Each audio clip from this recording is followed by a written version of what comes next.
കുവൈറ്റിലെ 49 പേർ മരിച്ചു. അതിൽ 14 പേർ മലയാളികളാണ്. കുറച്ചുപേർ പരിക്കേറ്റ് ആശുപത്രിയിൽ ചികിത്സയിലാണ്. കൂടുതൽ വിവരങ്ങൾ, ലേറ്റസ്റ്റ് അപ്ഡേറ്റ്സുമായി കുവൈറ്റിൽ നിന്ന് ഗിരീഷ് ഒറ്റപ്പാലം ടെലിഫോണിൽ ചേരുന്നു. ഗിരീഷ്, യഥാർത്ഥത്തിൽ ഇപ്പോൾ ഈ ആശുപത്രിയിൽ കഴിയുന്ന ആൾക്കാരുടെ പരിക്ക് എങ്ങനെയാണ്? അവർ ഡിസ്ചാർജ് ചെയ്യപ്പെട്ടവരുണ്ടോ?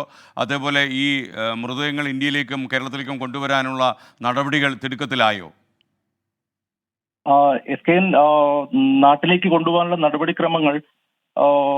നടപടിക്രമങ്ങൾ ആവാൻ ഇനിയും പൂർത്തീകരിക്കാൻ ഇനിയും സമയമെടുക്കും എന്നുള്ള വിവരമാണ് നമുക്കിപ്പോൾ ലഭ്യമാവുന്നത്. പലരുടെയും മൃതദേഹം കത്തിക്കരിഞ്ഞ നിലയിലായതുകൊണ്ട് തന്നെ ഇതെല്ലാം DNA ടെസ്റ്റുകൾ ഉൾപ്പെടെ ചെയ്തതിനു ശേഷം മറ്റുമായിട്ടുള്ള നിരവധി നടപടിക്രമങ്ങൾ പൂർത്തീകരിക്കാൻ ബാക്കിയുണ്ടെന്നാണ് ഇപ്പോൾ നമുക്ക് ലഭ്യമാവുന്ന വിവരം.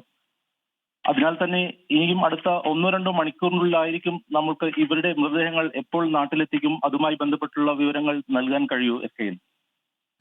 അതുപോലെ ഈ ആശുപത്രിയിൽ പരിക്കേറ്റ് കിടക്കുന്ന ആൾക്കാരുടെ അവസ്ഥ എന്താണ്? അവർ ഏതൊക്കെ അടുത്തുള്ള ആശുപത്രികളിൽ തന്നെയാണോ ചികിത്സ? എസ്.കെ.എൻ. ആശുപത്രിയിൽ പരിക്കേറ്റ് 56 പേരെയായിരുന്നു ആശുപത്രിയിൽ പ്രവേശിപ്പിച്ചിരുന്നത്. അതിൽ 9 പേരുടെ നില ഗുരുതരമാണ് എന്ന് തന്നെയാണ് ഇപ്പോൾ അറിയാൻ കഴിയുന്ന വിവരം. 49 പേരിൽ ഇവരുടെ 45 പേരുടെ മൃതദേഹം ഇപ്പോൾ ദജീജിനടുത്തുള്ള മോർച്ചറിയിൽ സൂക്ഷിച്ചിരിക്കുകയാണ്.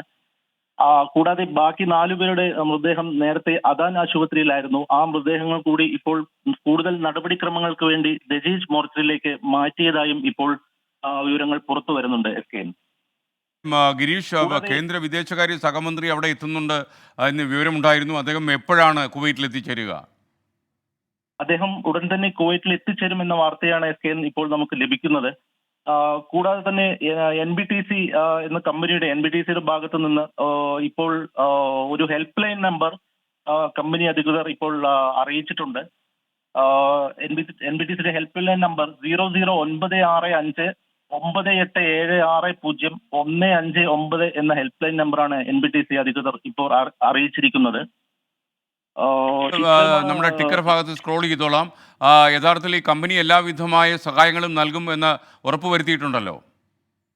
തീർച്ചയായും എസ്.കെ.എൻ. കമ്പനി എല്ലാ വിധത്തിലുള്ള സഹായങ്ങളും അപകടത്തിൽ ജീവൻ നഷ്ടമായവർക്കും അപകടത്തിൽ പരിക്കേറ്റവർക്കും എല്ലാവർക്കും കമ്പനി എല്ലാ സഹായങ്ങളും നൽകുമെന്ന് ഉറപ്പ് നൽകിയിട്ടുണ്ട്.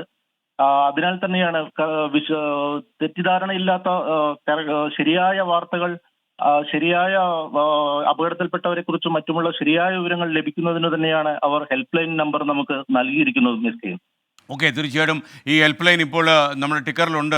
ഗിരീഷ് ഒറ്റപ്പാലമാണ് കുവൈറ്റിൽ നിന്ന് ചേർന്ന ഏറ്റവും ലേറ്റസ്റ്റ് അപ്ഡേറ്റ്സ് ഇനിയും ഗിരീഷ് ഒറ്റപ്പാലം നൽകും. മാത്രമല്ല നമ്മുടെ ദുബായ് ബ്യൂറോയും ഏറ്റവും ലേറ്റസ്റ്റ് വിവരങ്ങളുമായി നമുക്കൊപ്പം ചേരാൻ സജ്ജമാണ്. പ്രവാസ ലോകം ആകെ കണ്ണീരിലാണെന്ന് സങ്കടകരമായ വാർത്ത, പ്രത്യേകിച്ച് ഇത്ര വലിയൊരു അപകടം. ഇതിൽ 49 പേർക്ക് ജീവൻ നഷ്ടപ്പെട്ടു. അതിൽ 14 പേർ മലയാളികളാണ്. തീർച്ചയായിട്ടും ഫിലിപ്പീൻസുകാരും ഇതിൽ മരിച്ചിട്ടുണ്ട്. ഈ തീപിടുത്തം യഥാർത്ഥത്തിൽ നമുക്ക് വലിയൊരു ദുരന്ത ഓർമ്മയായി തന്നെ എത്രയോ കാലം നമ്മളെ വേട്ടയാടി എന്ന് വരും.